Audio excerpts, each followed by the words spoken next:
Okay, next point is measurement of work. Work को major कैसे करना कि कितना काम हुआ।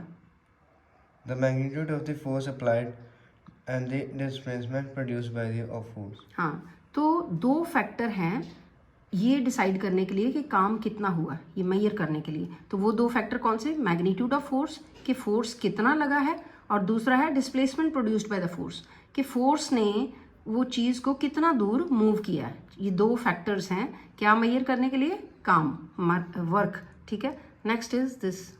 The amount of work done by a force is equal to the product of the force and the displacement of the point of application of the force in the direction of force. हाँ, अब ये कैसे करना है major, ये देखो, amount of work by the force, जितना आपने फोर्स लगाया है उससे जो काम है वो हमने कैसे मेजर करना है, equal to product of the force and displacement के दोनों को मल्टीप्लाई करो। प्रोडक्ट मतलब मल्टीप्लाई, फोर्स जितना फोर्स आपने लगाया है, ठीक है, और जितनी डिस्प्लेस हुई है वो बॉडी, वो दोनों को अगर मल्टीप्लाई करोगे, ठीक है, और तो क्या आ जाएगा, हम वर्क आ जाएगा। वर्क हम उसकी मेजर कर सकते हैं वर्क को कि वर्क कितना हुआ है। इसका ये भी एक फॉर्मूला है, पढ़ो। Work is equal to force into displacement of the point of application of force in the direction of force. हाँ, नेचुरली वो जो डिस्प्लेसमेंट है वो कहाँ होगी, जिस तरफ आपने फोर्स लगाया, जिस डायरेक्शन में फोर्स लगाया उसी डायरेक्शन में वो चीज़ डिस्प्लेस होगी। तो वर्क कैसे कैलकुलेट करना, फोर्स और डिस्प्लेसमेंट को मल्टीप्लाई करके। इसका ये फॉर्मूला शॉर्ट फॉर्म में हम